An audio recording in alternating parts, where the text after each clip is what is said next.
Okay. Hello, everyone. Welcome to an episode that honestly can't be said and it can't be taught. But I wanted to speak about a very important idea. I find that not for a human being, but for an evolutionary being in a battlefield of continuity, this idea is very crucial. And it is something in this life as a human being I have noticed that cannot be taught. It cannot be taught. It can be noticed, though.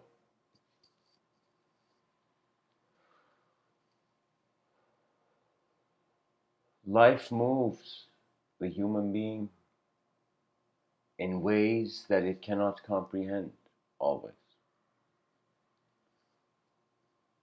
Once the desire for meaning and its immediacy leaves,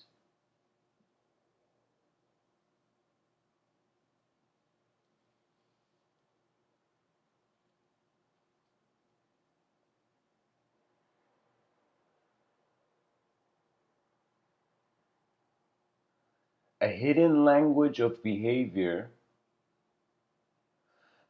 excuse me, a hidden language of behavior is behind. How would I share this image? Pretty much, guys, I'm envisioning a sort of like you wonder what's behind a wall, imagine you hear a noise. And now you are wondering what is beyond the wall of all existential phenomena.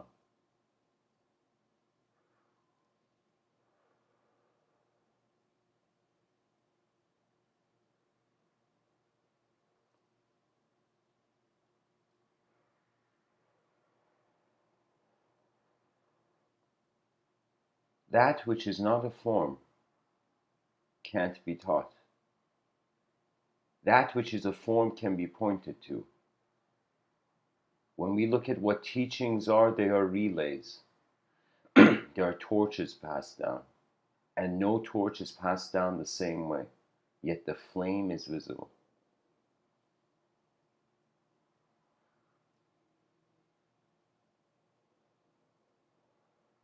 In 2011, I asked myself who's looking through my eyes. I noticed with every question, every time I wondered who I am, a thought would arise. I notice I can't be all these thoughts. I notice that there is two lives being lived. A life where meaning is instantaneous, a life where meaning is not instantaneous. There's a delay. As if, everything a person does, its long-term influence is for the collective, its short-term influence is for themselves. As if even if we choose to live selfishly, it's not going to be pure selfishness. Because inevitably we're in the system and the influence is witness.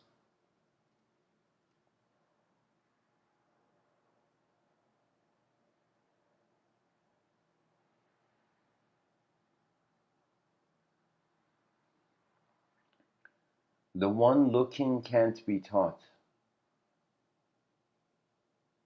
It can even be remembered. It can be remembered even beyond typical archetypes. Archetypes that are relevant to the conscious entity emerging in existence. There is a depth to this world. But if you don't have glasses underwater, I don't know what you're seeing.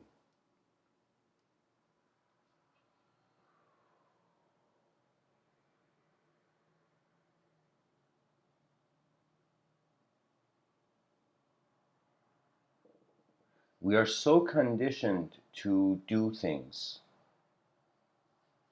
that I find very few people truly wonder how things are being.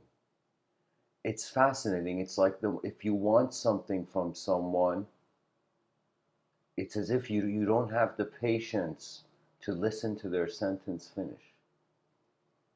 When you want something from someone, you become suddenly 100% agreeable.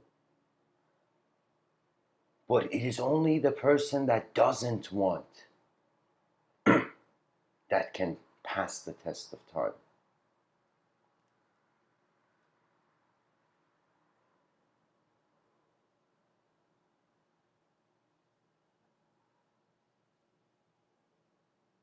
In 2011, I noticed that the unknown cannot be referred to by any known system, by any known ideological system. I noticed that while I had been this whole life,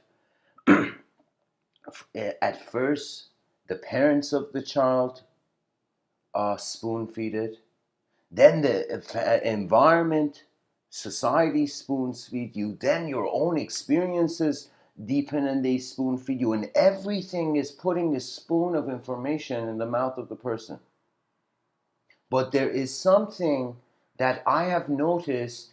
It is neither the character, neither a quality of the character. Oh, it's neither the character, it is neither the world. It is an event of significance without context. For me, there was a moment where there was this, I wouldn't say it was alarm, I wouldn't say it was fear, and I wouldn't say it was love either. Love is, I find beyond the dualistic dimension, love is. It's not a concept anymore. Many things that we treat like concepts in altered states of mind, they're not conceptual.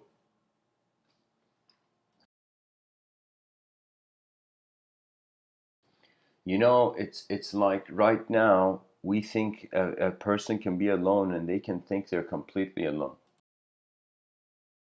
And it's suddenly similar to a person noticing an ant walk on a table alone. Just one ant on the middle of a table, imagine. And you pay attention to that ant.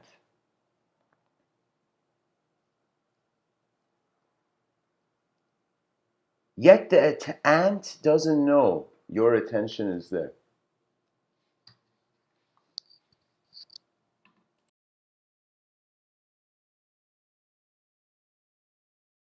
Now imagine the ant notices your attention somehow.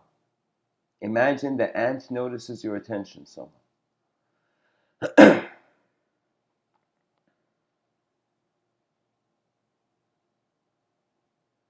The ant has no language, no realness, no alphabet of image to define you. The ant just knows that you, as the human being, are looking at it, knows it's being watched.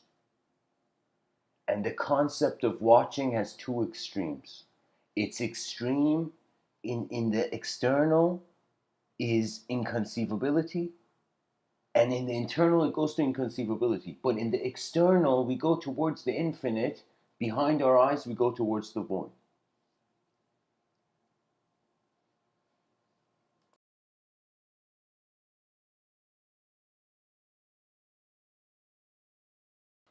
Now, what is the value? What is the value of something that cannot be taught? Because all knowledge can be passed down. That's how we're being certain that we're knowing it. You know? It is the acceptance and the simultaneous remembrance. The acceptance and remembrance are like two sides of the same coin.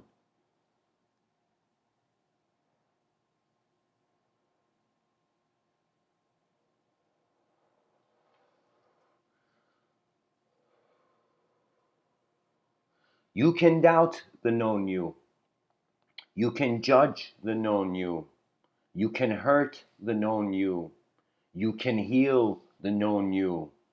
You can fall as the known you. You can rise as the known you. But there is one thing, and all these can be taught. All these are archetypally can be taught. But one thing that cannot be taught is the presence of the unknown.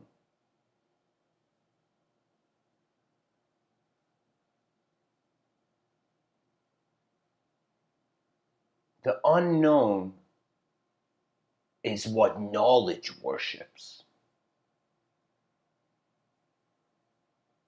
If we all worship knowledge, knowledge is worshiping the unknown.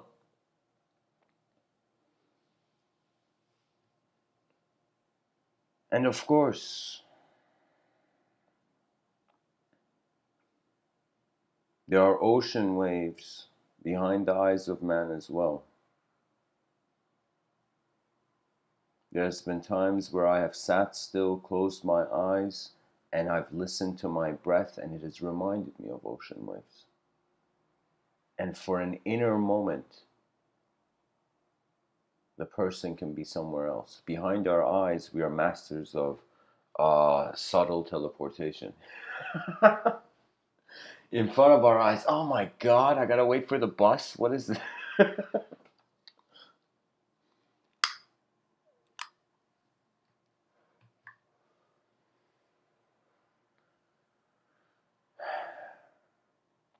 The unknown means you have no teacher.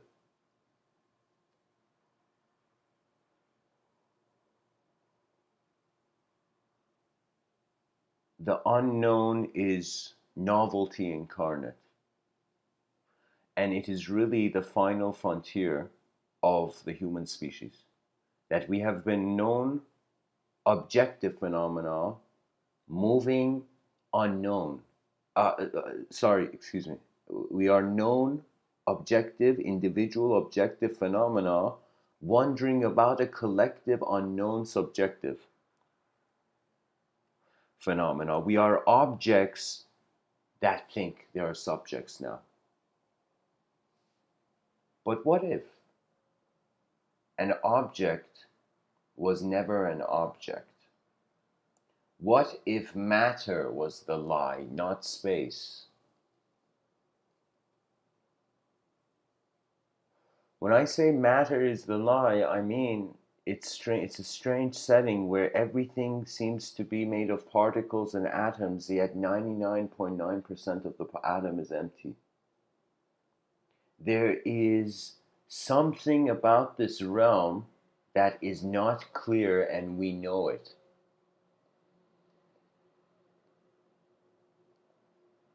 And it's not just a dimensional comprehension. I think it's a waiting game.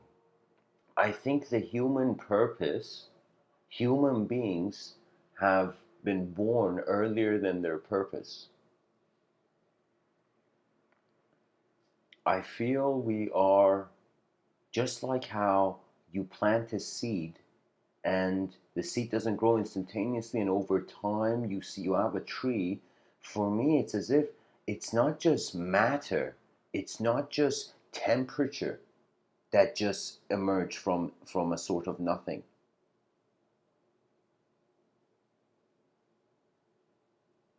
It is also an event. That means for the first time, because somehow the tides are changing and human beings are noticing that the object being a subject and the subject being an object have one common denominator: the watching moment. That means when you watch the good that you do, and when you watch the bad you do, and when you notice you have been watching from the beginning of your life, the watcher's memory is way beyond the personality's memory. The watcher is not an individual, so it has a multi-local freedom. In your inner realms, I'll give you an example. Right now, as I'm talking to you, I can remember what happened 2 years ago, what happened 4 years ago, and what happened 6 years ago. I could remember events. I can remember multiple events. Just hear me out, whoever's listening. We as human beings It is true. In front of our eyes, we're living in one world. We got to acknowledge it that way and acknowledge ourselves as individuals. But before the individual makes the decision, there is a crafting process. It's as if we are, rather than us thinking that it's just sleep and waking up, I feel there's three dimensions. I feel it's like a sort of liquid, excuse me, a solid, liquid, gas kind of thing, and then back from gas to liquid to solid. There has been times where I have woken up from dreams, and sorry, not once, twice, this has happened in my dream states, where it has been only in the mornings, not suddenly in the middle of the night dream, not that kind of dream. A dream where it has been in the morning, where as if my consciousness woke up in the dream, but midway through the dream, I woke up in my bed and I noticed. It was as if it's as if we think we're dreaming when we sleep. I feel there are levels of information moving, and then when we sleep, it's just the antenna becomes different. The antenna is still working. It's kind of like, just like the heart is beating, even though brain activity is different, brain waves are different in REM sleep. What I'm saying,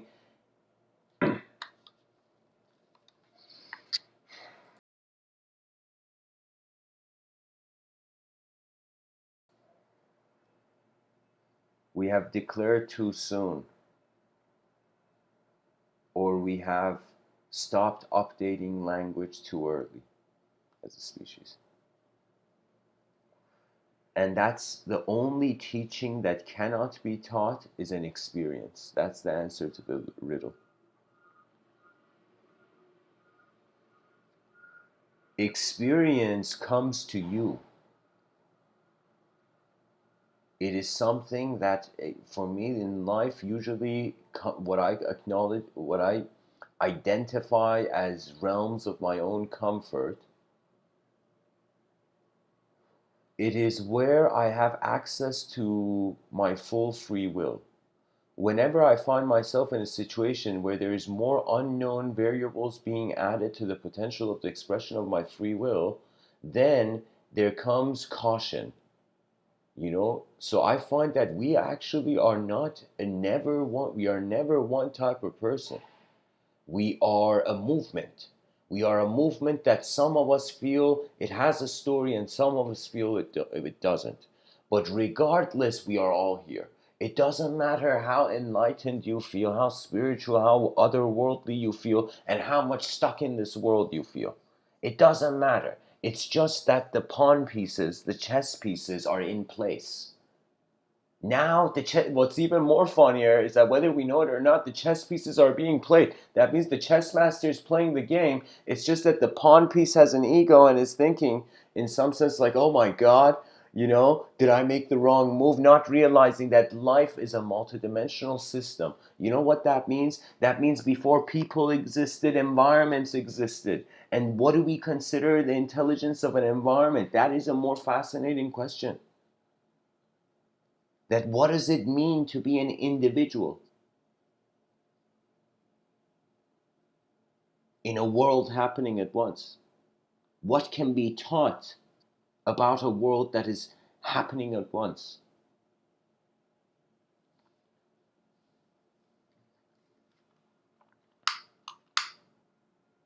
Life is an attempt at the extension of sight. And whoever you are, I find that there was a scene in the movie Gladiator where I'm sure like everybody who's watched that film didn't pay attention to that scene. There was a scene in Gladiator, and I don't know, maybe it was a deleted scene.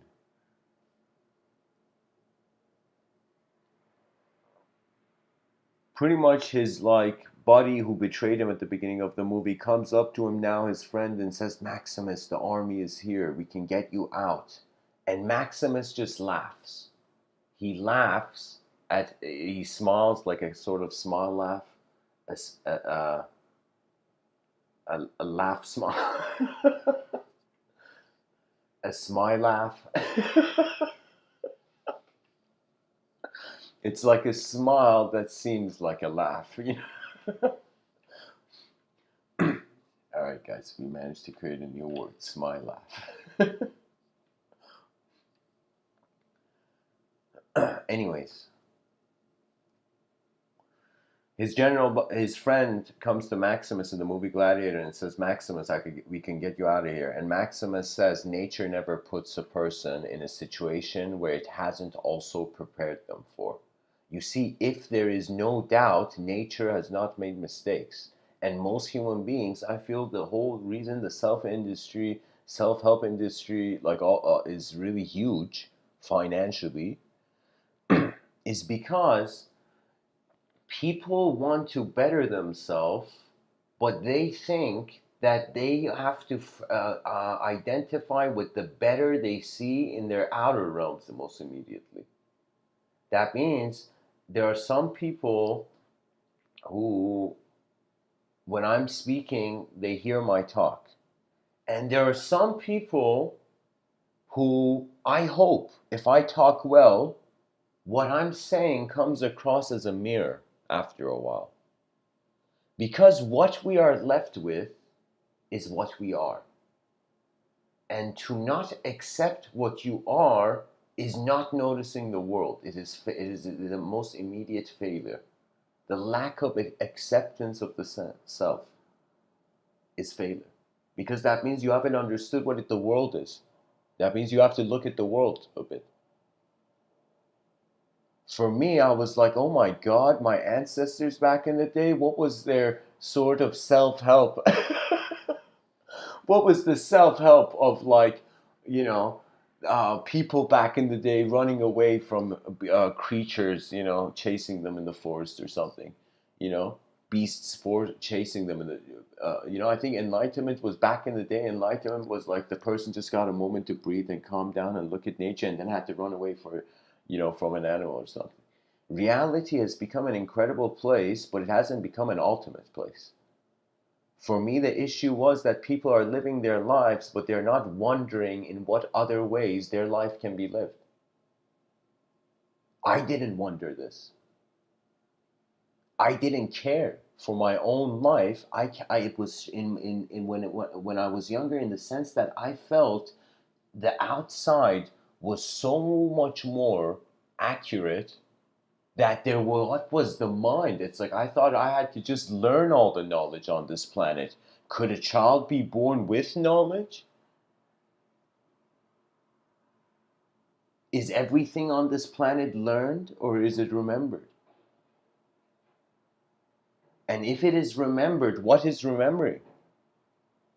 And even if you realize what is remembering, what can be remembered?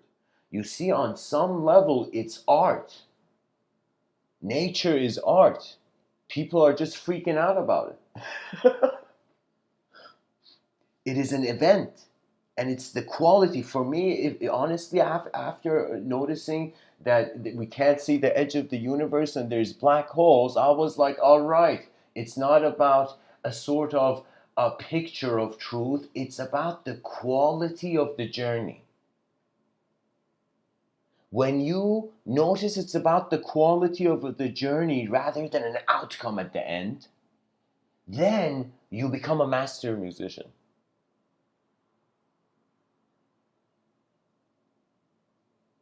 Your moment activates because you've noticed what is active in the moment. You see, there's times that the person wants like something outside of them to come and, like a kitten, grab their back and pull them out of the situation. And there's times where you have to literally be the kitten who grabs its own neck and pulls itself out of the situation, you know? In my upbringing, especially in my youth, like, up to the age of 8,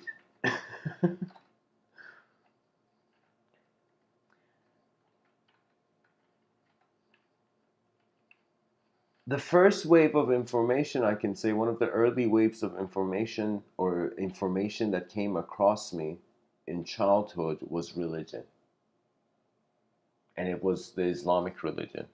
My background is Persian, and when I was in Iran, there was that kind of context to things. But there was something that when I really started to look at it, because there's one thing where you fear something, and then there's another thing where you look at something and you move past it, and it's like whether you fear or not, it's just like the event is past. You know, that means if you, I don't know, they say nothing is eternal in this life when you look at change in regards to like physical references. And so it's as if like, who says even fear is eternal? I feel the attention when it sleeps, it's taking a shower from its ideological spreading out of the attention.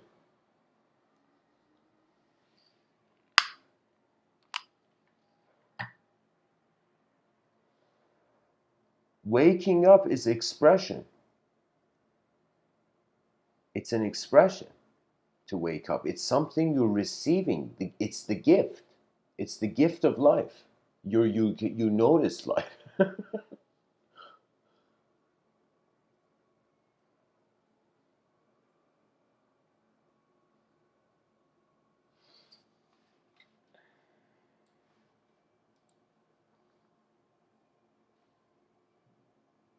You know, there are some lions where it is easier for them to roar outside, and there are some lions who have realized the true roar is in the mirror. That when you notice life is an event, you'll be like, oh my God, Mr. Within. Now I see why language can be watched. Language is a film we are living in before we actually express. It is an internal cinematic language. What does that mean? That means we are either multidimensional or the mind is living or in some sense, we were never physical, or physics is not physics. And the whole world is a show, it's a theatrical play, just like fire, that human beings, they suddenly started connecting objects, subjects to objects. Symbols from an abstract realm began being linked with symbols, or not symbols, with actual phenomena in the outer realm. So you can say language was a sign that there was something, it was the sign of metamorphosis, something stepping out of the old.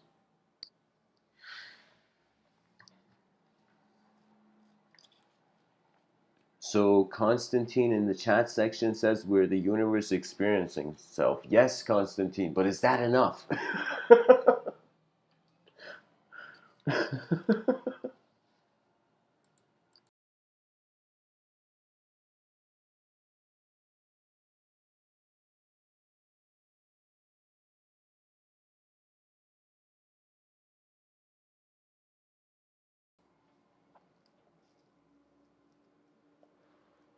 For me, the inner realms is unknown waters. It is not something to play with. It is something remarkable, though. That means if you don't know how to swim, you shouldn't get in the water. You know?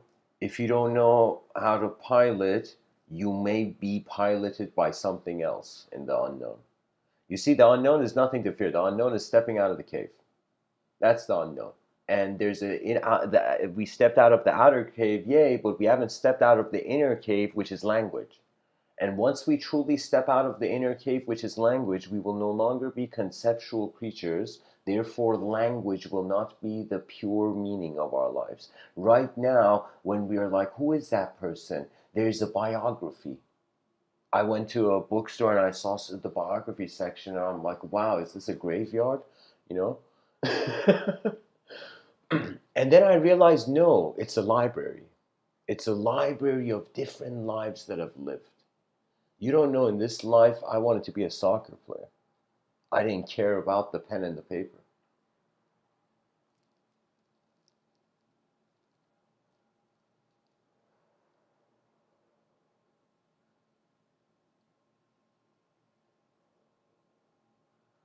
Ultimately, all psychology can be reduced to a binary analysis of light in the room and no light in the room. All schools of thought have to abide by this because the planet is.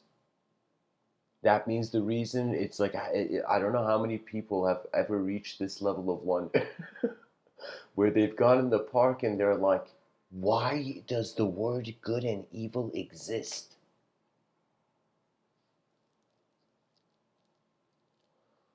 I thought that. I wondered about it. And I realized the world has wondered about it way before me.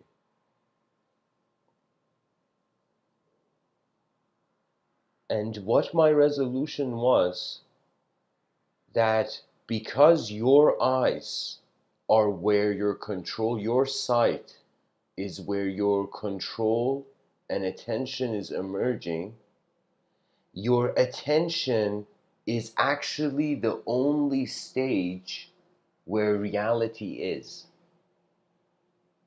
So, and it becomes even way superior in the sense that right now we are a hierarchical creature.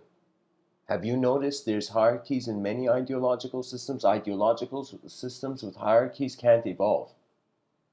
They have no contrast. It's like looking at a completely black canvas or a completely white canvas. It's like everybody sees what the artist did there. But it is the contrast, it is the random brushstrokes and also the organized engineering. And so we have reached a point, honestly, as human beings, where it's no longer nature. It's as if nature is the salvation of the continuity of memory for me. Because sometimes I've thought about it and I'm like, if the whole world is information, and if the world is changing, is a place of changing forms, what is the purpose of information? That means for who? Like if you think about it, if you think about it in this sense, like all right, I mean, of course, I'm just entertain what I'm saying here, but I'm saying like there's a way that you can see the world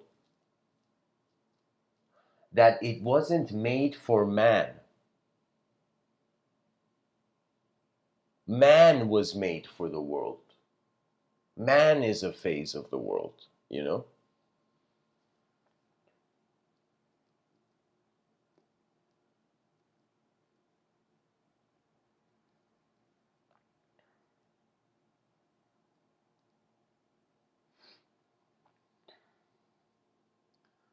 Okay, so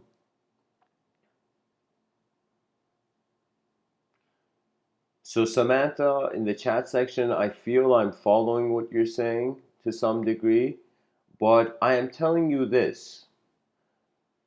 My view on what should happen to in the next 600 years to the military of nations is that I saw the United Nations bringing a video game company and asking that video company to exactly replicate the desired military budget. Like imagine right now, for example, there's nuclear bombs all around the world.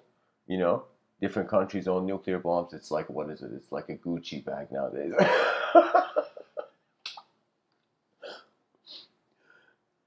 But but what I'm trying to say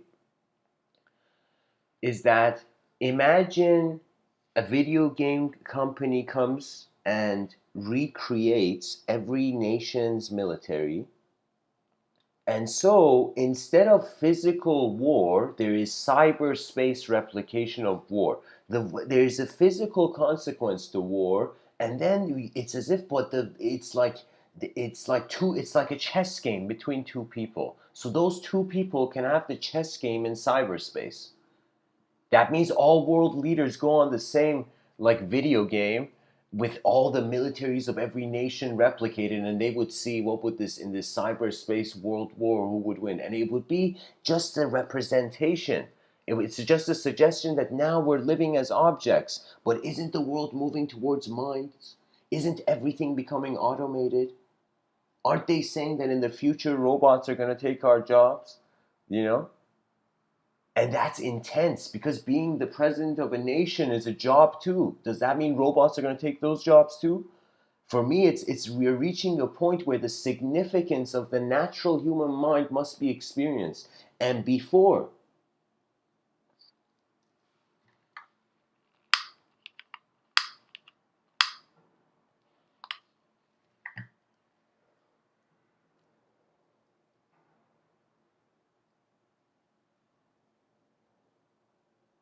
have honor, but have global honor, have universal honor. There was Diogenes was asked. Diogenes was this Greek philosopher back in the day. He's the father of cynicism, and he was a bit of a eccentric guy back then.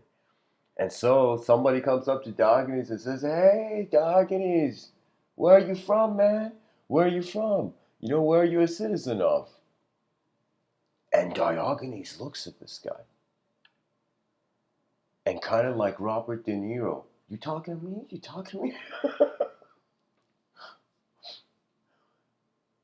Diogenes says, "I am a citizen of the cosmopolites." And that man is speechless because his mind had never fathomed that, oh my God, is it possible to identify with a universal sector?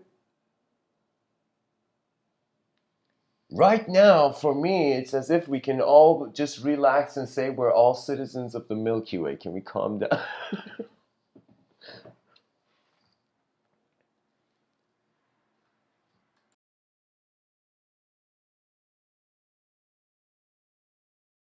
Guys, I'm just saying, we are evolving from just being an object. We're even evolving from being a subject. What does that mean? That means if you're evolving from being a subject and you act animalistic, that is like hard to watch. The whole point of this is that there are some things that don't need to have inefficient consequences. That means there are certain dimensions of my life, I'll be honest, I haven't paid attention to, so I'm more inefficient in.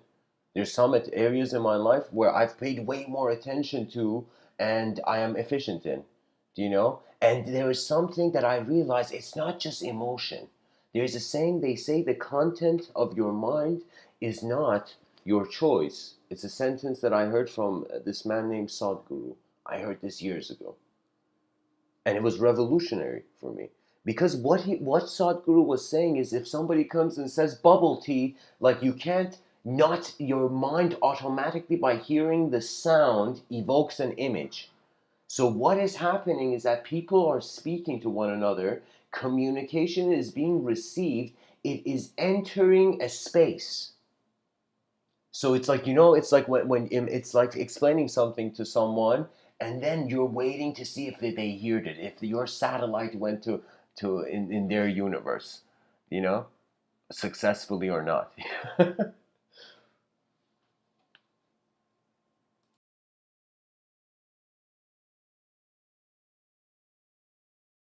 For me, I wondered, could my life be significant in ways that I cannot put in an idea?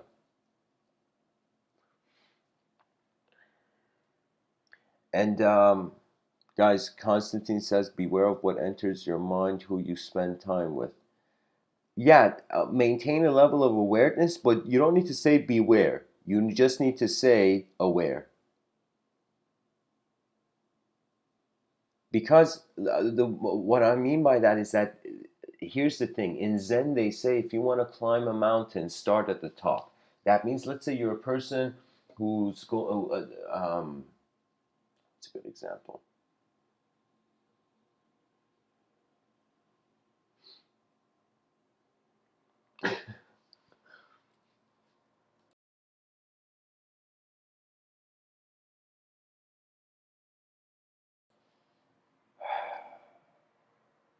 We have minds. We're just learning how to use it as a species. Because we think we are the mind in a strange way, we cannot be moved past its limit. If you go put a box over your head, yes, you are a limited being. But if you take off a box from your head, whoa, whoa, whoa, whoa, what happens there? Do you find that unteachable moment I'm trying to say? Do you find that moment in the lifetime where you suddenly notice the hourglass of time, and regardless of whether your attention goes to the past, to the present, or the future, and I am on the future side, you know, as much as I silently, timelessly bow to the yogi's glow, but an advanced civilization is utilization of what is given. That means even if in this life you had no story, because there is a circumstance given, the meaning is right there. The world knows what it's doing. It is man that has forgotten.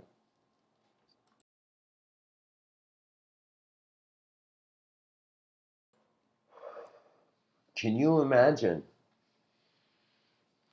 our species becoming so advanced in communication that it doesn't matter if you speak or you're silent? Information access is present. For me, I have experienced moments in life where I have felt like I am the background. I felt like literally I'm like the like as valuable as the color of the wall, you know? And there's been times where no, I felt like the candle in a dark room. And from that wonder of a candle in a dark room, from the recognition of mortality, from the recognition of the rare opportunity of language usage, it's like it's a very it's like sometimes I wonder, am I born on Earth or am I born in a riddle? What is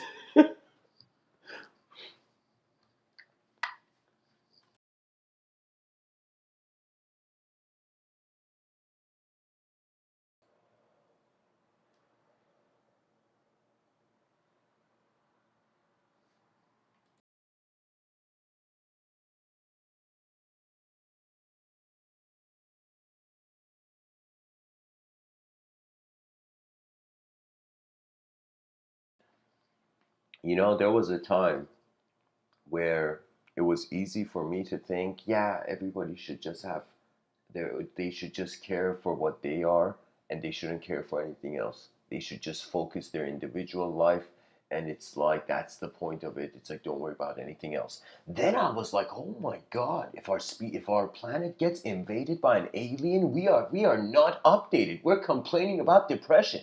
We're not even ready to handle that kind of scenario. Do you know what I mean?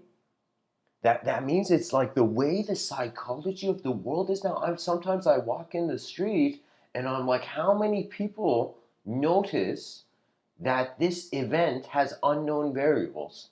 And so many people, I don't know. I honestly, my experience in this life is I feel like a fool because every person I have met has known in the moment what they were doing.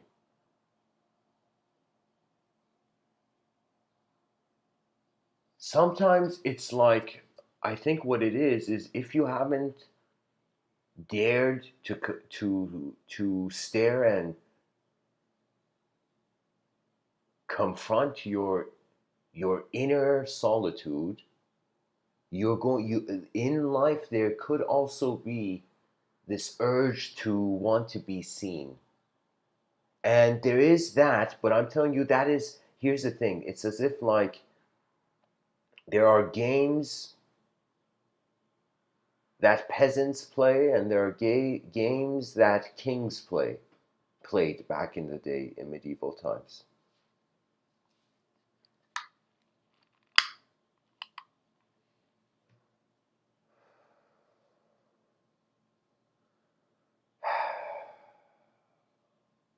In silence and stillness, the inner realms are attributeless.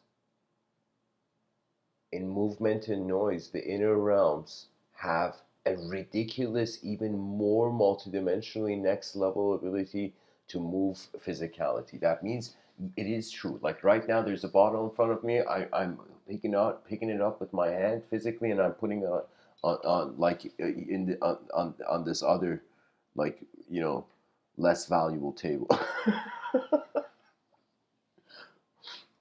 And in this instant, this was like literally a physical mobility of my hand picking up the object. I had physical control. Free will picked up the bottle, moved it to another table. But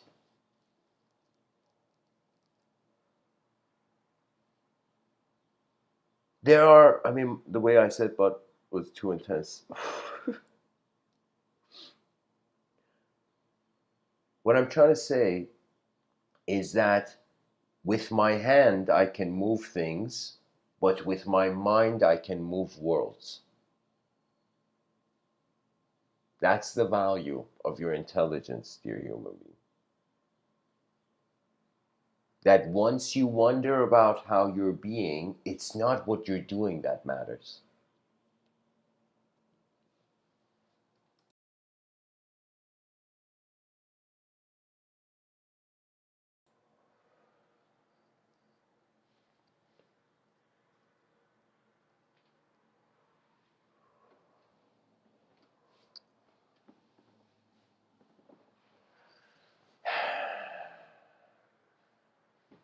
You must learn that which cannot be taught.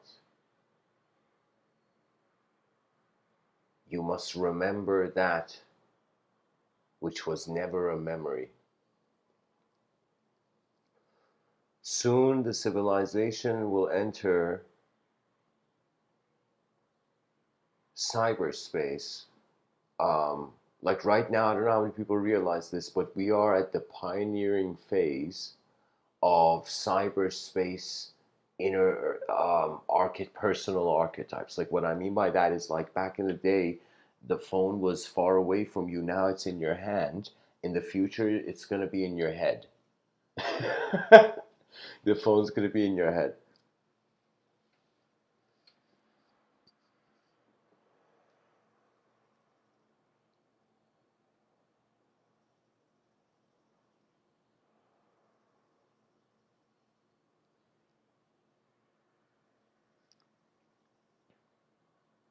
For me, when I was younger, I thought life is just something you can know.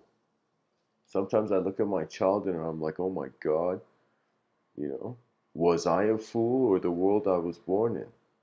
You know, the physical realm, I mean. Because there's some things that don't make sense and they don't need to make sense. They're just like color. Like, what does the color blue mean? Do you know? What does the color red mean?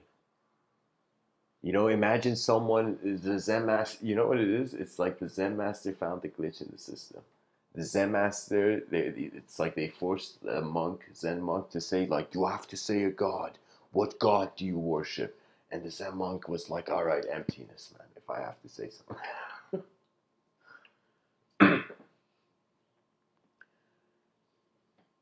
There is a component to life which requires you to see more than yourself. But if you haven't seen yourself, there's no point of trying to see more than yourself because you don't know there's no reference point.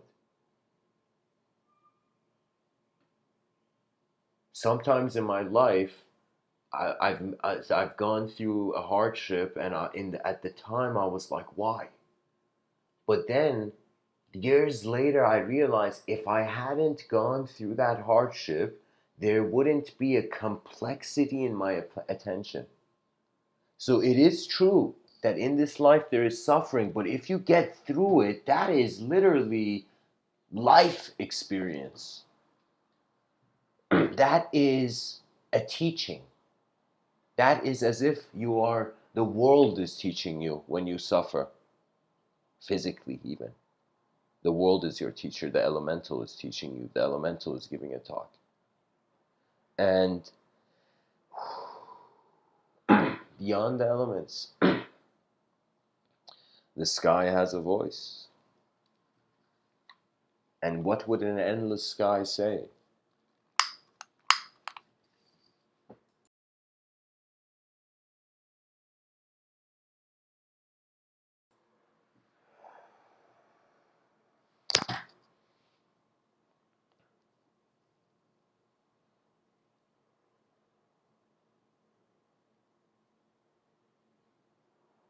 You know, it's like the person thinking about karma and then being like, wait a minute. Could the neighborhood have a karma? Could the town have a karma? Could the city have a karma? Could the nation have a karma? Could the planet have a karma? Could the cosmos have a karma? And so if the cosmos has a karma, whatever you think your karma is, good, bad, you're inside another system's karma. So it would be a situation that if we wanted to identify as physical, we know nothing physical survives. I think what's going on is that we are emerging as a physical being, and this emergence of the physical being is in a simultaneity where, because we are making the grave error of wanting to be a singular type of being, we are forgetting, we are avoiding the inner realms, or we are avoiding the outer realms. Someone who has been defeated early in their life, they are going to be very able in their inner realms. I'm not pointing fingers at any man in the mirror.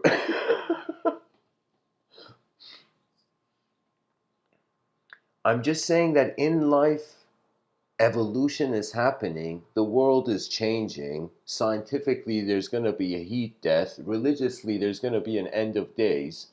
Do you know? In the present moment, there's no self to even have a problem or have a joy. Do you know? Or even if it's joy, it's not a joy with a mind. It's a joy outside of a mind. What's really fascinating in this life where you can attain joy while in the simulation.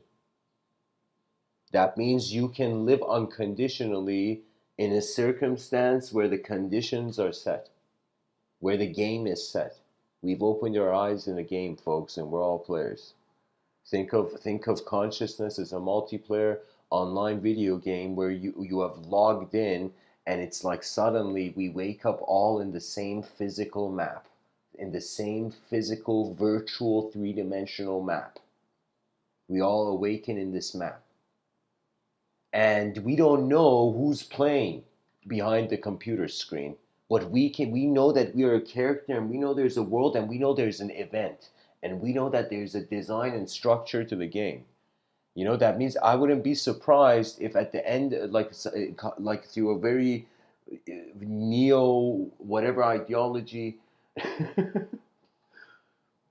kind of view, it's as if like we could all be a dream right now. We could be the dream of another dimension.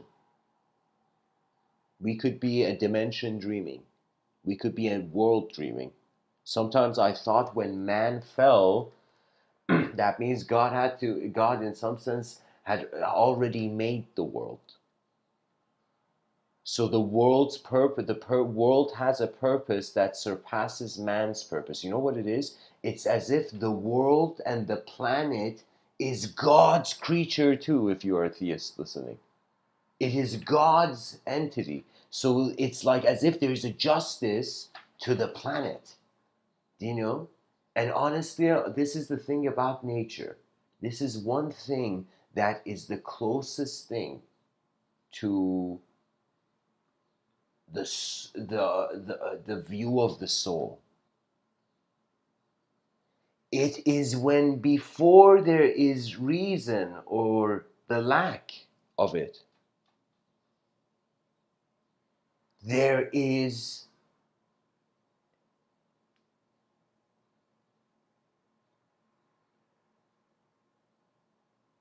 the insta response.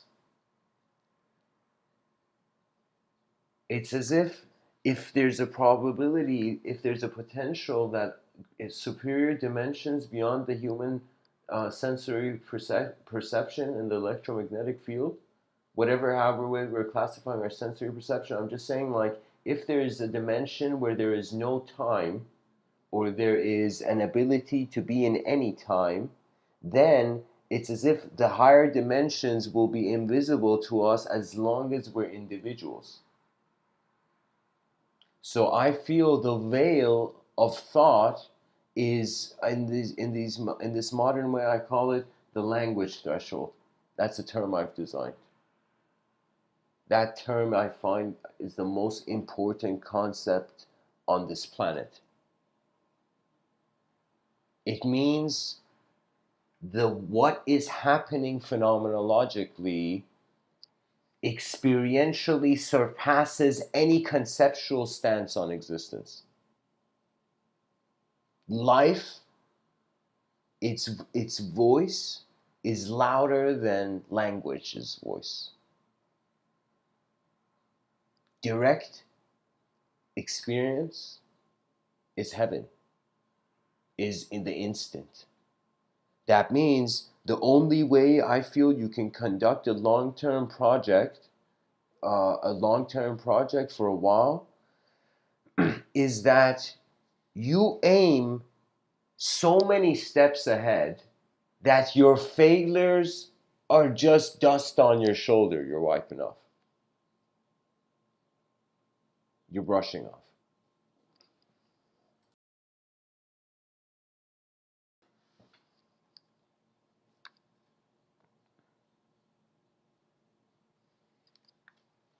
The biggest issue is not that the internet is a source of information and it's making people stupid because people aren't going after the information to actually look and extract information from the world. They're just depending on information.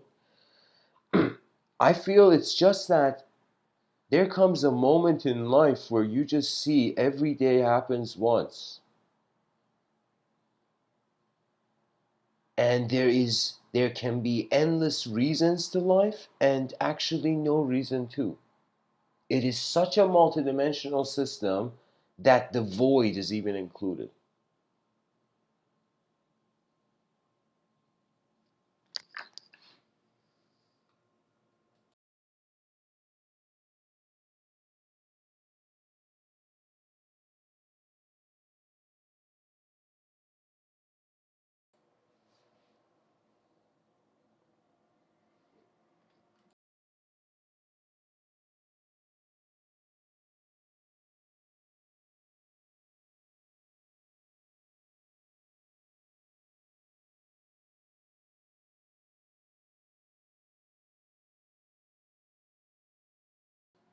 You know, one day this humorous idea arose to me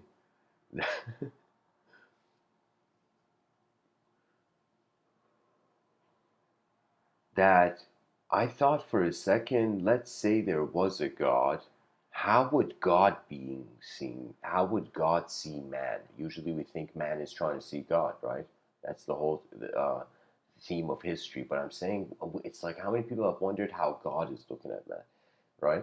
And so I thought, what if God is looking at man and he's like, oh my God, I created these natural creatures. Now they are doubting themselves and they're sinning and they're going into my, unnecessary, you know, fire, you know?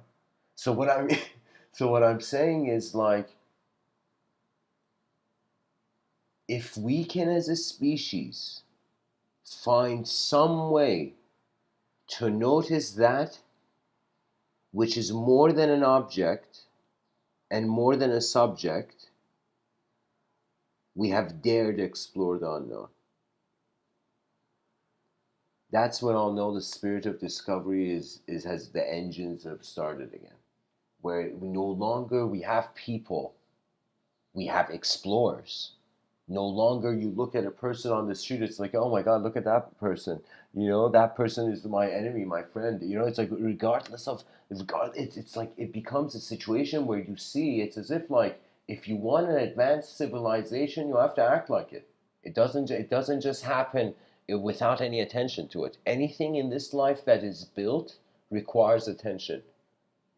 That means Edison's invention was also built by his memory. Everything he had noticed in his life, everything he was looking at in trying to solve that problem. There's a story about Edison where he was very smart, and his mother was giving birth to his Edison's younger brother, and he was a little kid, and there was only candles back then, no light bulbs, and Edison goes and finds all the mirrors in the house and comes and puts it behind the candles to have more reflections of light in the room.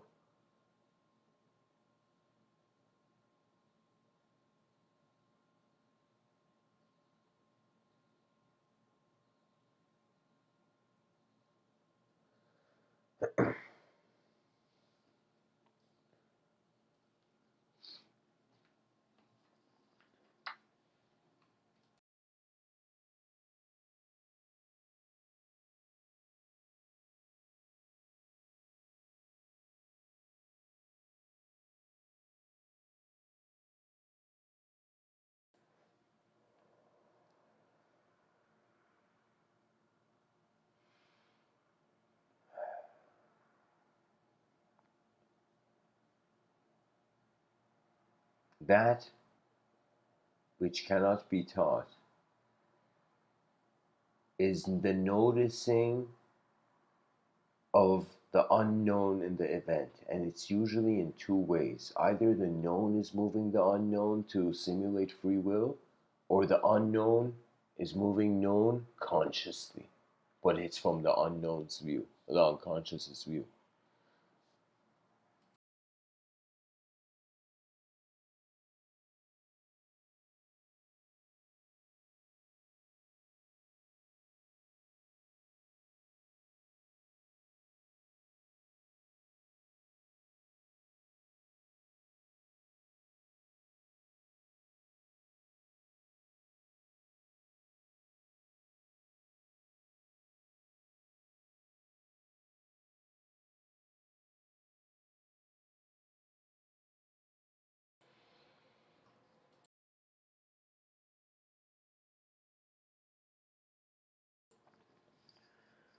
Right now, we're at a phase I find in our civilization where people are still looking at people.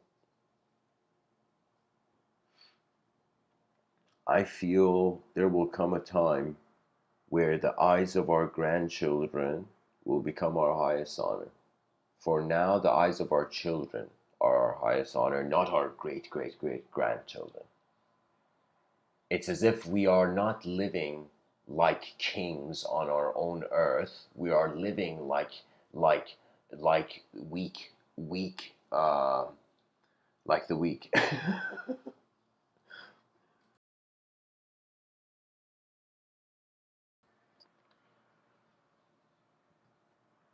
There's times in life where the being just gets tired and they come to their humility, and it's as if the bird has flown in the sky all day and finds a moment to just sit on a branch.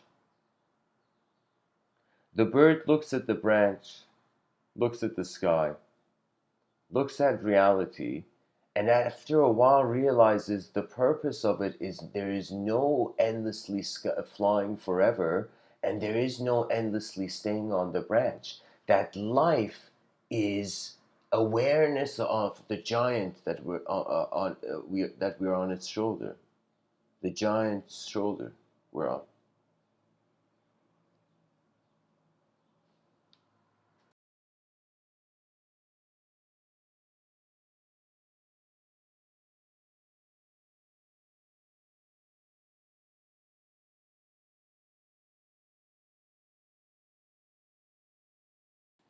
Okay, guys, Steven in the chat section says something interesting. He says the God problem is people put too much on God, demanding to be saved, to be special, not knowing how off putting that is even to do that to another human being.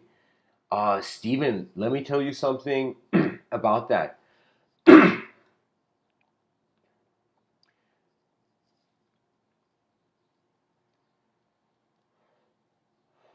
Voltaire, this incredible French intellectual, He adds this quote that I once saw. He says, even if there was no God,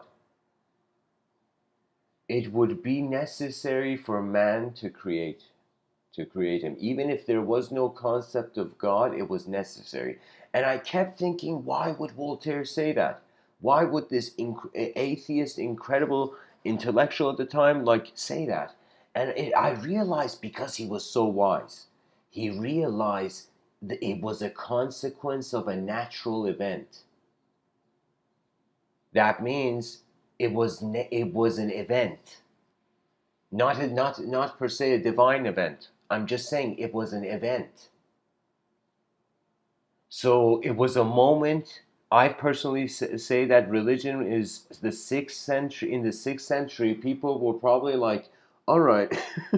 They were like, all right, where do I come? Where it's like, well, I'm a person. Where do I come from? I come from people. Oh, okay. Oh, the person looked at the sky. Oh, the stars and the universe and the whole cosmos. Where does that come from? Oh, maybe it comes from people.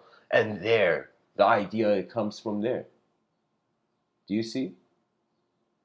It was a natural, it was just the personification of the whole moment.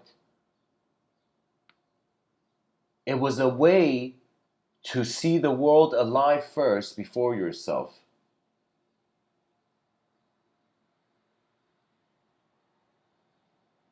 It is very strange. This world is, on some level, you can look at it and be like, why should it have any story?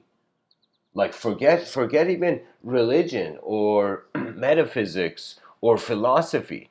Why should there be any story? Why should we be using language? Why should we even communicate? Why should the human being even be?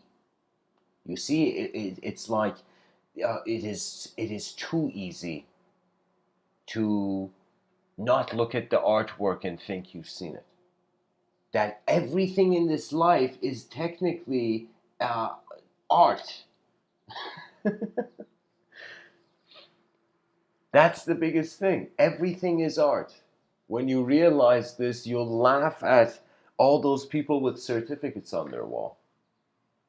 And not that that's not commendable, that's honorable. Specification and ability and skill is very commendable. But I'm saying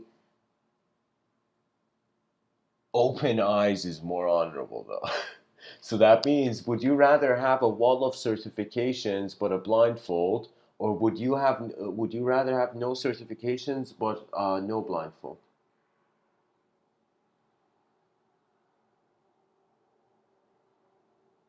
And I'm not talking in regards to film and directing. I'm talking in regards to that there's something in this life where we've all been 24/7 ever since childhood studying this animal that we are. So technically, everybody has been uh, uh, studying their own self as an experiment of nature, as a happening of nature. Language can enslave, language can also free. Where is your attention, though?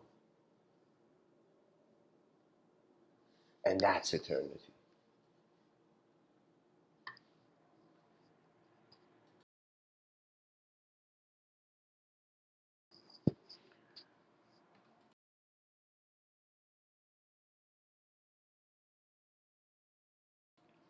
From a religious standpoint, a perspective, playfully, in my youth, I was thinking, like, okay, imagine the person suddenly had an audience with God, and the person was like, God, this truth, this face of truth, or whatever, this God.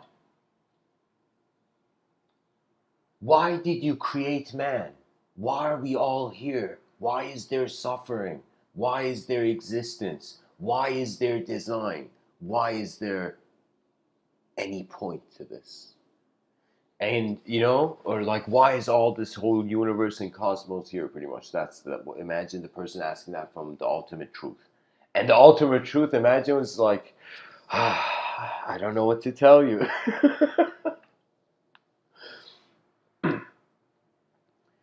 What I'm saying is that there is no answer if there is no problem or question. If you don't doubt, there is no image for doubt.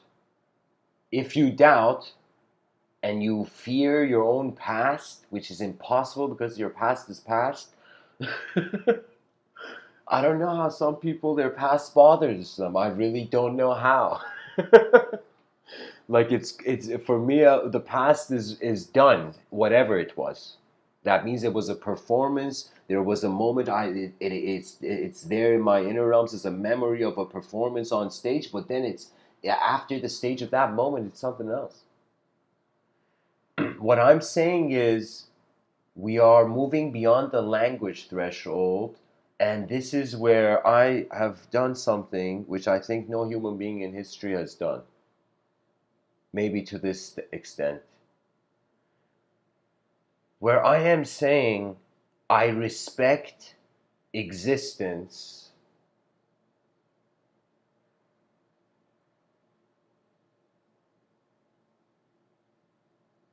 but there is something more.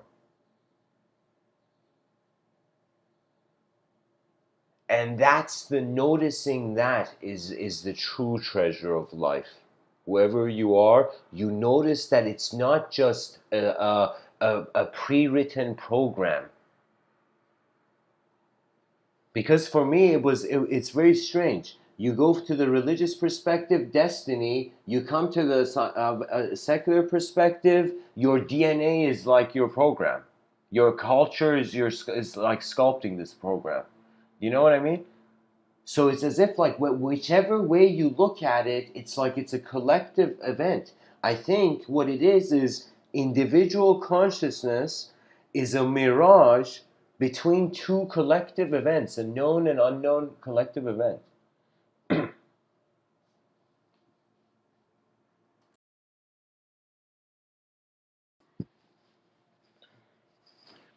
You know, guys, Napoleon has this quote which really made me realize he was a badass, where he said, "Impossible is a word in a fool's dictionary."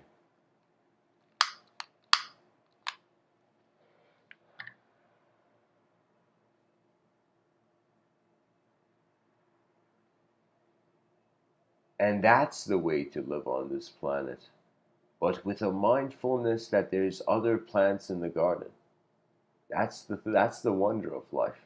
Because even if you as a person, let's say you reduce, like it can happen to anyone, where it's like you can have an evaluation on your self-worth, and let's say your self-worth becomes nullified, becomes like zero. Like you press zero on the calculator, like you're like, oh my God, is that my self-worth?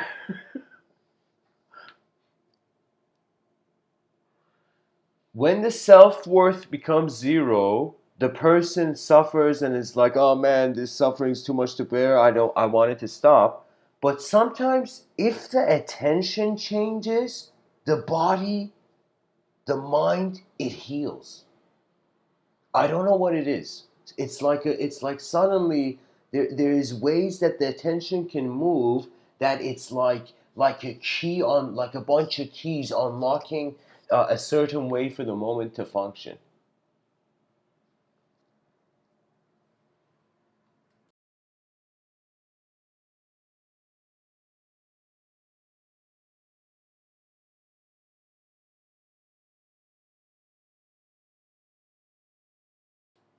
There's probably been someone in history who's done this. I just thought of it now, but I think probably someone in history, I feel like maybe centuries before, may have done this. Imagine somebody goes and says, hey man, I'm gonna show you, I'm gonna tell you, the person says I can fly. He goes, let's say person A goes to person B, and person A says I can fly. And person B is like, get out of here, man. What do you mean you can fly? You know? And person A is like, I can fly. I can prove to you that I'm flying right now. And the person's like, you're not flying. And the person's like, I can prove to you that I'm flying and I can fly. You know? And the guy's like, all right, prove it. You know? Let's say whatever. Let's say it's some sort of better. And then the person says, The planet is flying in space.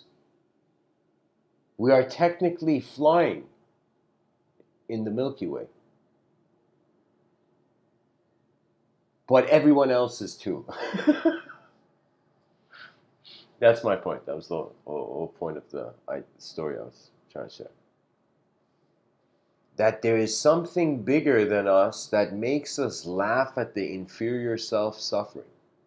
And for me, that inner event is love. The inner event that has really helped our species get by is this care for itself, care for the common language, care for similar, care for efficient journey.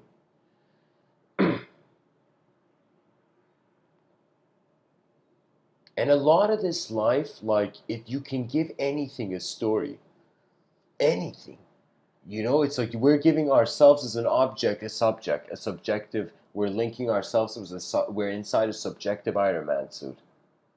That's your ego. That's the notion of the ego, the I thought, right? So attention is identifying as subjective reality. I sometimes feel it's like we have access to the outer realms in front of our eyes where everything's physical, so you can hold stuff, touch stuff. But in the inner realms, it's like a copy paste version of it in Photoshop. But now the opacity has been reduced, the opaqueness has been reduced, and it's become like malleable with different brushes. That means right now, anyone listening to me, try this out for yourself. Just try this exercise. Any object in the room, okay, let's say any object in front of you right now. Look at one object in front of you and visualize that object, a copy of that object, hovering in the air and slowly, very slowly, or rotating around itself. Anybody who's done that, can you just say yes in the chat section?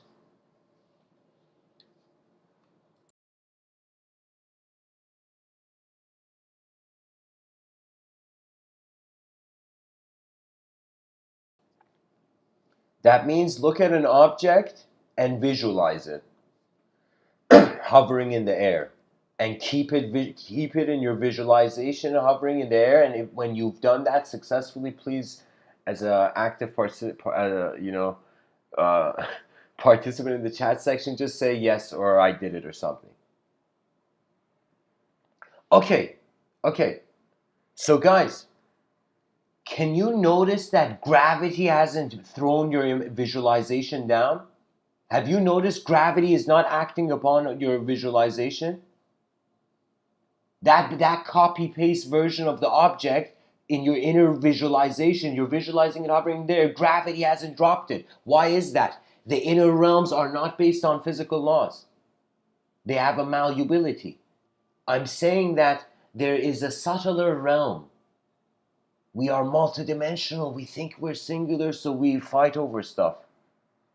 If we can entertain the notion of the multidimensional, if we can usher in the advanced communicator, if we can pretty much have human beings being like, oh my God, I'm alive once, let me see what this is about, and care, that's like how the beams of the advanced civilization become vertical.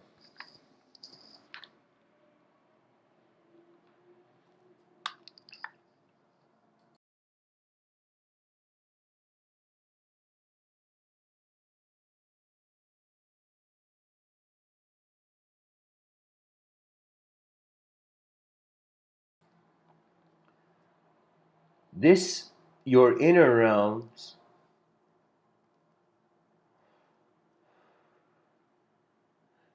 no, Stephen. Even if I didn't ask you, if you thought of it yourself, you have an ability to again visualize it again and keep it there on your own. You could visualize. You chose the object. I didn't choose the object, Stephen. You chose the object.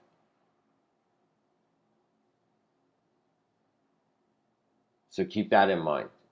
Um, I didn't tell you what to see. You saw the object copy paste of it. I'm just saying that pretty much, guys. I am very respectfully just trying to say, oh my God, Behind our eyes, we are being. In front of our eyes, we are doing. And the moment when yin and yang have embraced one another,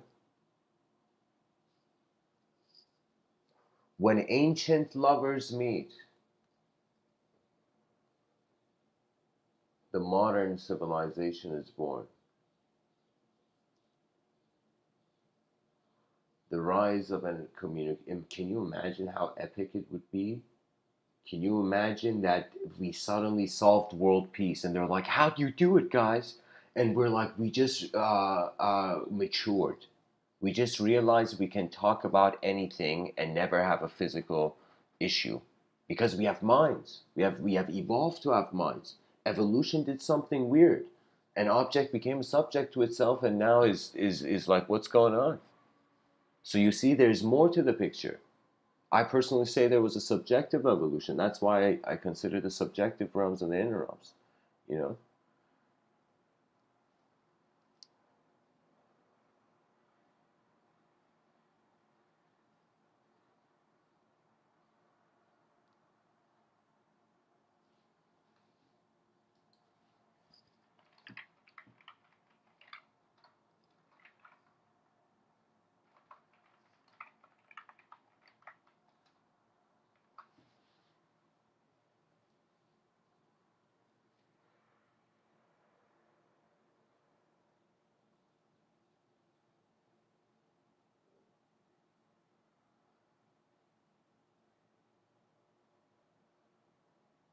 it's as if we're sandwiched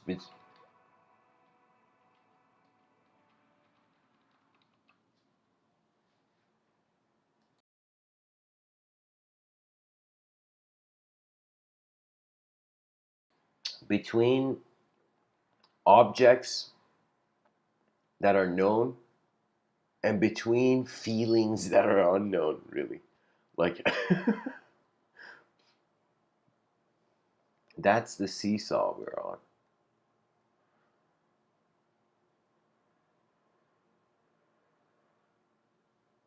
You know, a great question in philosophy is why should we reinvent the wheel? And the moment you feel reality is a simulation, you have an answer to that question.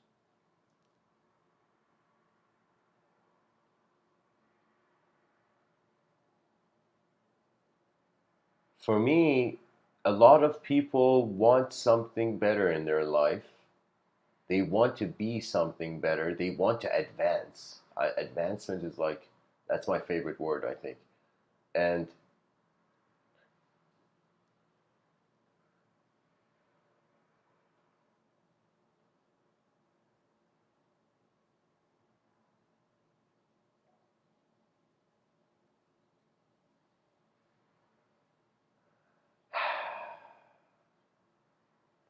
you have to create space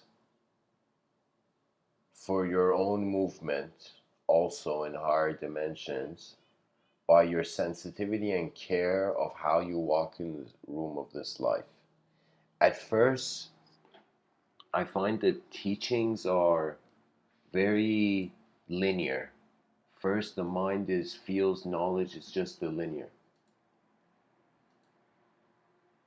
Knowledge is just A to B to C to D. You know, it's like as if it's that easy. Yeah, right. This world is way more unknown than it is known. Knowledge is just a expensive illusion for now.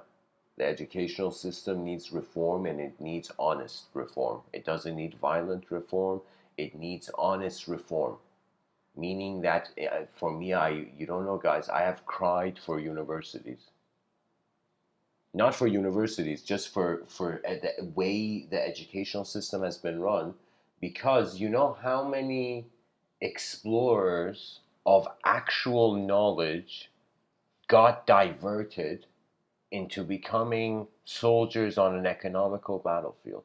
That we stopped caring for the question, what does it mean to know? And it reaches the unknown. And That is the greatness of this realm. The unknown cannot be taught, but trust seems to be an entrance. So if you find a moment in this life where you have think of it this way: you're a character in a video game. The character trusts the moment, it trusts the world, it trusts the event. One by one, everything's being trusted from the realm. Eventually, the character has trusted everything in the moment where it remembers it is not the character. And that remembrance, now this is going to be a very um, just entertain this notion, is our collective future self. We don't realize it, no. That we don't realize it, that the potential future self could be timeless. If it's timeless, time can be is the simulation of the future.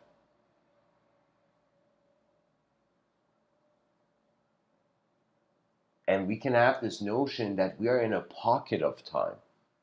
Think of as if a bowling ball. I have this was something that I'm, personally, I pat myself on the back for.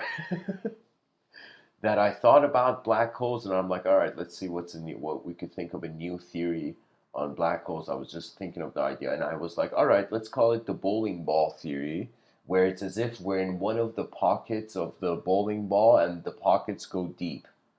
So it's as if instead of us thinking in a in a three-dimensional space, there's suddenly a black hole, and it could have a toroidal structure or not, or a curvature or whatnot. I'm saying it's as if we are inside the hole. We don't realize it. We're inside the pocket of a higher dimension. We think we are, there's something on the other, like we think there's an outside, but we are do you know what I mean? Like we are inside the black hole. And that was the way I entertained it. And I was thinking, imagine now there's pockets of time. That time is literally like a liquid poured down into a certain pocket of the space-time continuum.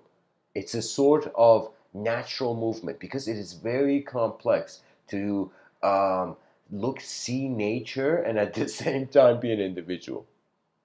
To see nature here first and be an individual. It doesn't even make sense at that point. At that point, I think the person is just probably a non-dual person waiting for the divine. I think you're waiting if you reach that point. Shri Nisargadatta Maharaj has an excellent sentence in his book where he says, diversity without separateness is the ultimate that the mind can touch.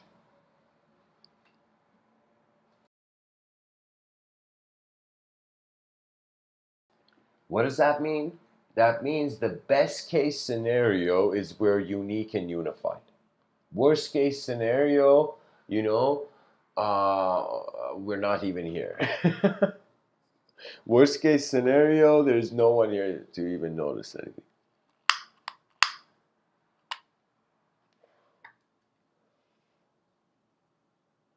Rumi has this quote, he says, be living poetry. The mystery of the unteachable lies there. The mystery of life activates through honesty, and honesty for the yogi was important. For the modern man, it may not be important because it's a sort of a concrete jungle kind of vibe out there. But I'm telling you, for the yogi, honesty was like, the yogi was like, I want to experience my karma. I don't want to be something else so I experience something else's karma. I want to see who I am. I want to see how the world is treating me. That's the sort of karmic honesty where you suddenly stop inputting anything into the system to see what happens to you. And then you input a lot in the system to see what happens to you, and then you've already learned how to pilot Miyagi style. Like pilot your attention. Because we will get to that point. And the only way we can get to it is if language moves beyond the fourth dimension. If we find a fifth dimensional or superior language. Now, the fifth and sixth dimension, my analysis of it, strays away from after the fourth dimension, which is time. My analysis strays away into a different crossroad than the secular scientific gaze. Because every approach has a sharpness to it. Trust me, every idea is like ideology is design. That means for me, in in a world beyond prior to personalities, awareness to design is the ultimate evolution. So when I look at life, there's yeah, on one level it's design, navigation, piloting, getting through and seeing how it unravels kind of component to it. At the same time, there's also a kind of um, like going into eagle vision and just wondering about. I don't know. Sometimes the person generates information from their inner realm. Sometimes the person is already in information, and if they just notice it, they don't need to generate it. That means when you take a magnifying glass, like that person who looked inside the atom and saw the subatomic particles, that person didn't create information. They just looked and the information was there. The subatomic particles were, like a beautiful gift wrapped there waiting for us geometrically. Because what does an atom mean when on some level sight has an unknown angle? That means it's like the one looking is full potential. That which is being done and moving is just the kinetic energy. And it's like this strange thing where behind your eyes, you don't need eternity. Temporality is an opportunity. In front of your eyes, you want eternity. Temporality is suffering. And I was like, this just means our civilization hasn't changed its fashion and clothing, I would say.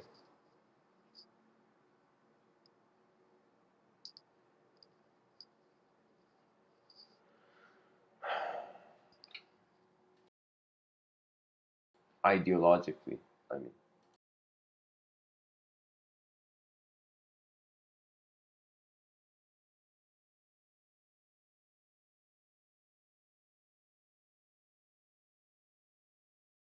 All right, guys, I need a few minute break, quick intermission. I'll be back, guys.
Okay. All right, guys. I have coffee now. Everything's gonna be okay.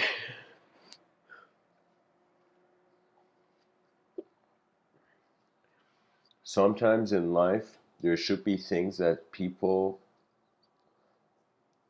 uh, shouldn't want even other from others, the outer realms to teach. There are some things that are just for the inner realms.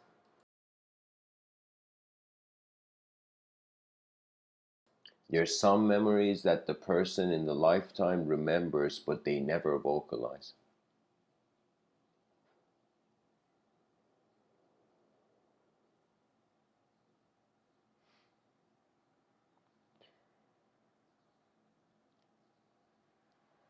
You have to find a trust that can look at the known and look at the unknown and keep going. Whoever finds that trust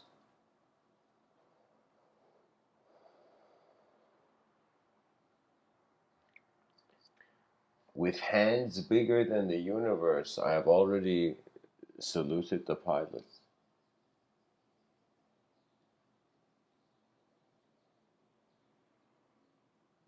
You know, it's right now it's cool. Reality is still a linguistic simulation. Then it's going to become a cyberspace simulation. Then the cyberspace simulation is going to want the ultimate freedom. Every system wants freedom. It's like, what system is there? What person is there in the world that feels they're 100% free? You know, even if we got complete freedom in civilization, still nature is happening to us. You know what I mean? Like, that means life is not just about freedom. Because if it was freedom, there would be no, if it was all about anarchy and no meaning, then there would be no need for intelligence to be conscious of itself. You know, this is the hard problem of consciousness. Why are there certain things we're conscious of, certain processes of the contents of the mind we're conscious of, and certain phenomena we're not conscious of? Why is it that, like, we can, in some sense, notice things around us, like in a in a proximity? Imagine there was a sphere around you. You could notice your environment, and then, but we don't. We are not conscious of the heart. Like, you can't. You don't see. You don't think about your heart. Your heart is just beating. Your bio inside your body, it's just happening. Do you see? But outside of our bodies, we're like, yo, we gotta name everything and build the meaning and all whatnot. You know, but there is something, again, coming to the design, that sometimes I've looked at it and I'm like, what is this? Is the human being an emergence? Is like, could the Earth planet be multidimensional and we are a communication between uh, two planets, one that we can't, that is less subtle? Imagine. It's like, you know, you're in a room in a building. Now we're wondering, are there more rooms? Is this the building?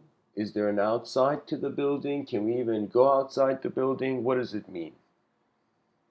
That's the story of life so far.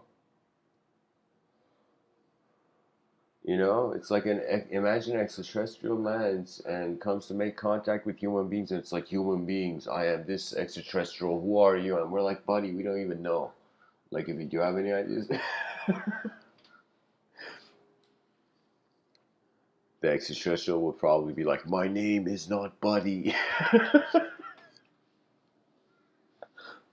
Oh man, sorry guys, I'm being too silly here. But really, what it is that there's certain moments in life where it's just an event. You're like, it's an occurrence. It's like something's just happening. And then there's parts of moments in life where you're conscious before things happen, where you can implement quicker than the moment you're free will. So I would say free will is about speed. It's like, you see that superhero, what was his name? Flash or something? I don't know if it was X-Men or Marvel or whatever. Like, it was I think it was X-Men. Like, there was this character named Flash, and this character could move so fast that it was as if he could do anything he wanted. So it's like, the faster you move before the event happens, if you can move, if you can process the event, before the event, you can function through the event, any event in this life. I would say it's about speed, and the rise speed comes from um, an overall alertness, as if you're treating the whole cosmos as your backyard, and you're like, all right, what's going on in my backyard? You know, you're wondering about the events of nature as an event of nature. So eventually, the teachings are no longer object based, subject based, and we become experiential rhythms.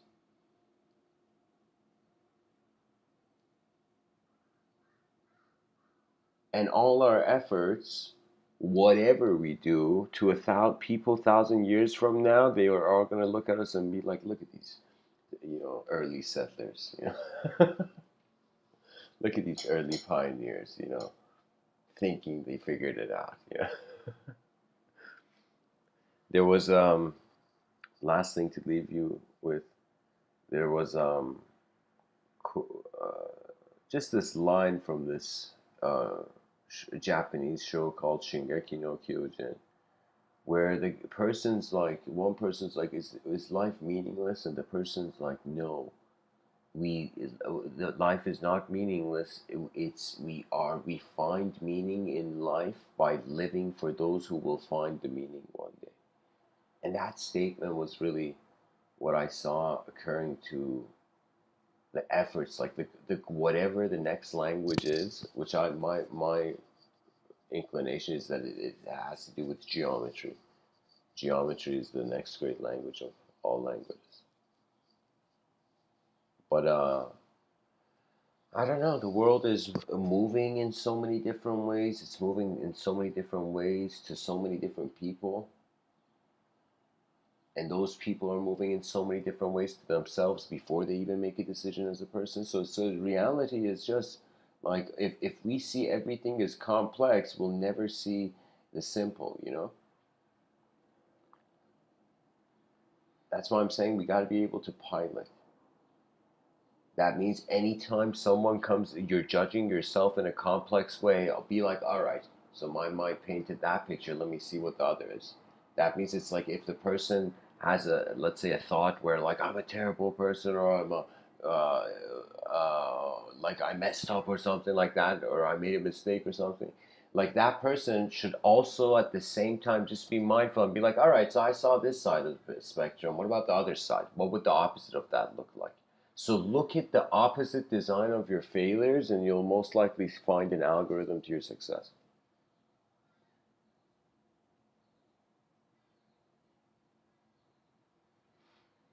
Because there's one way of someone seeing something new and then someone creating something new. You know what I mean?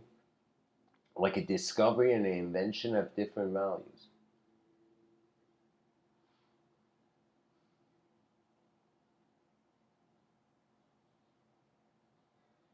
Nisargadatta Maharaj says, I am myself. Like, in the yogic psychology of transformation of the inner realms towards the absolute, the ultimate, um, uh, knowing, the approach was that Sri Sargadatta Maharaj said, first, the I am myself comes. Then the I am myself goes, and I am all comes. Then the I am all goes, then I am comes. And after I am, you reach a point where nature is. And all plans and purposes are. So he says, in some sense, it's a ceasing of all activities, in a sense where, like, a person driving a vehicle for a second stops the vehicle and notices what's the moment.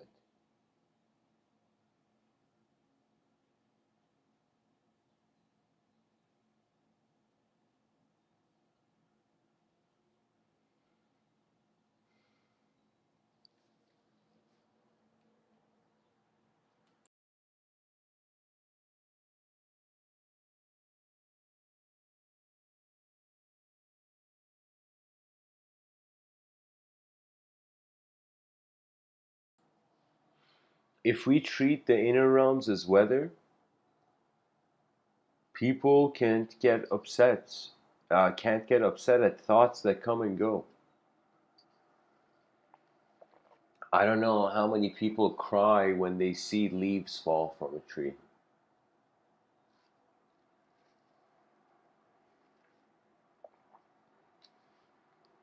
Of course, life and death seems to me like the light and the darkness. Seems to me the cup being full and empty.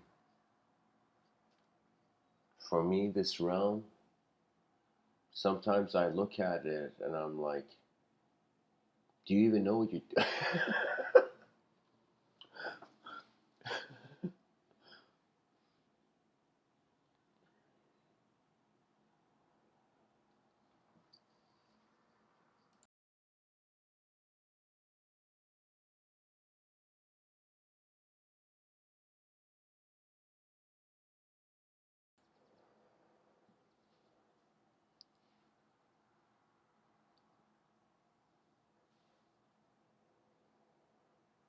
I feel we even need a new concept that surpasses the free will.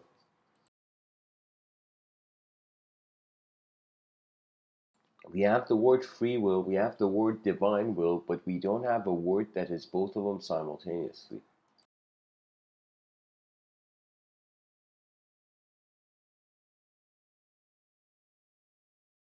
Let's create a term. We have free will, divine will, and then free from will. The free from will we can say is the unknown.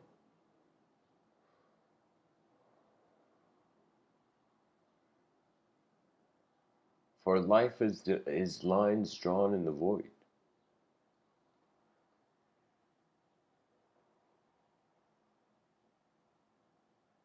It's like, what can a coach tell the players?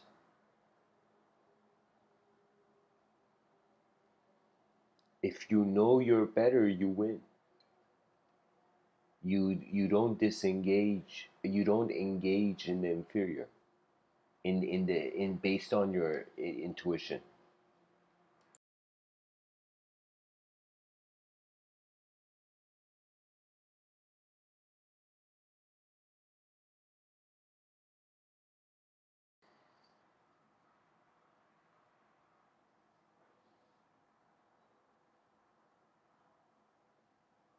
I think that which is unteachable is noticing the universe is living a life as well.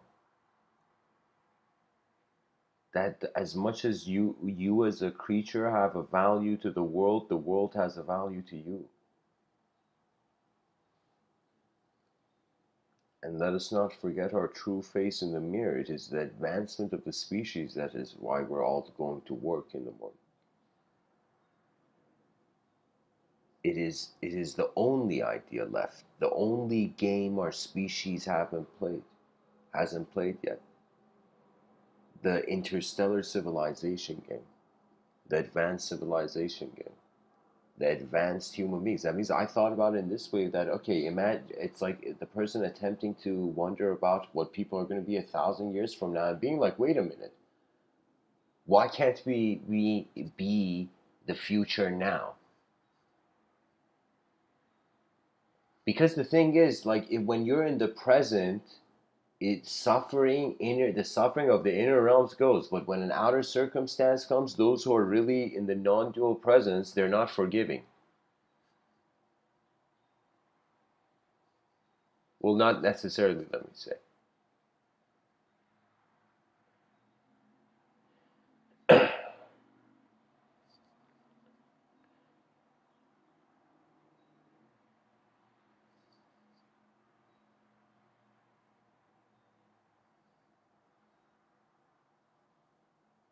Free from will is the unknown moving the known, the ultimate resolution of every effort that 8 billion creatures have been putting on this rock in the middle of nowhere.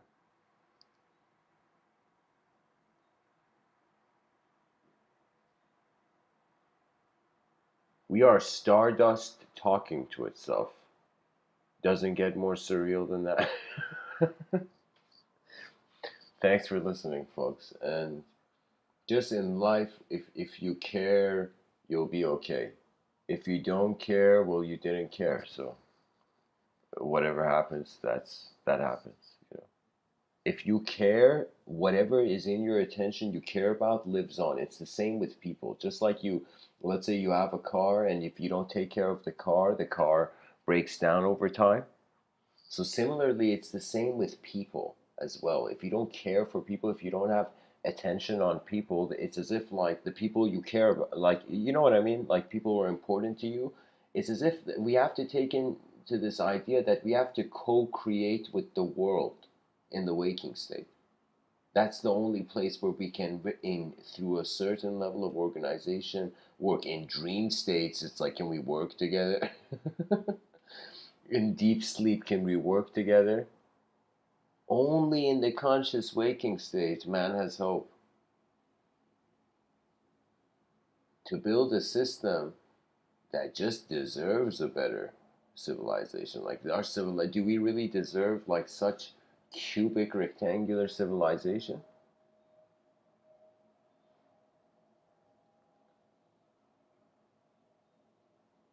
Like seriously, I'm like, there should be a law that penalizes architects that build buildings that are in like solid shapes, in the platonic solids. There should be a law that no buildings should become like the Museum of Modern Art.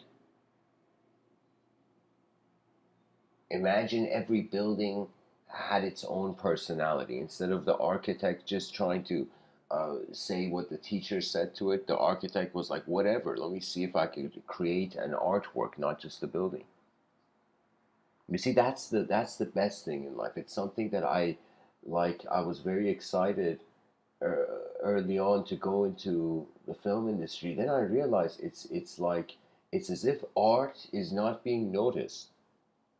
And because art is not being noticed, it is you know what it is? It's as if the economical sector is lazy. Because it is lazy, it doesn't have the patience for the masterpiece. So for me, it's as if there's a huge error going on where many, I can say, production companies in the world, they're sacrificing uh, just for the sake of the financial.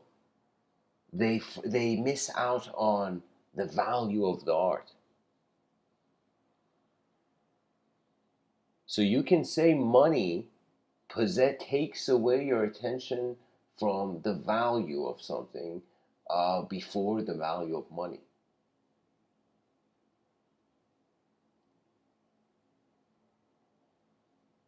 Honestly, it's just movement. Who knew? The world is just movement, oscillation of attention between movement and stillness. There was a family called the Medici family. They were bankers back in the day in Italy, and of course their motives were questionable, but they were smart in the sense that they said the human being deserves a beautiful city. They were like, the more beautiful the city is, the more beautiful the person feels. The more advanced the city is, the more advanced the person feels. They didn't say advanced, but I'm just saying they had a geometrical sort of beauty back in the day. Like you got to understand, right now, there's kids who get bored in when they're taught geometry in school. But back in the day, it was like so mind blowing for them. It was like accessing a new kind of language, a new way to see the world. That means mathematics is a language. It's not just arithmetic. It's like a translation of phenomena. So that's the thing. It's as if you can say the body is simulating itself into a mind that is noticing itself beyond the body. So if the body is has any attempt to see itself beyond itself, It could be a suggestion that in this life, we're not individuals, we are points of release. We are like doors, I think, as human beings. If we care about the civilization, the door is, there's a certain door that is remains open. Progress comes. And vice versa, the door closes. So anyways, guys, thanks for tuning in. Anybody who's interested in question and answers or further philosophical discussion, I'm going to share a Discord link here. And yeah, just realize you're in this life once, so get a good look at it. Don't fear the unknown, because that's what everybody's doing. Be unique, folks. Don't be fearless. Be unique, please.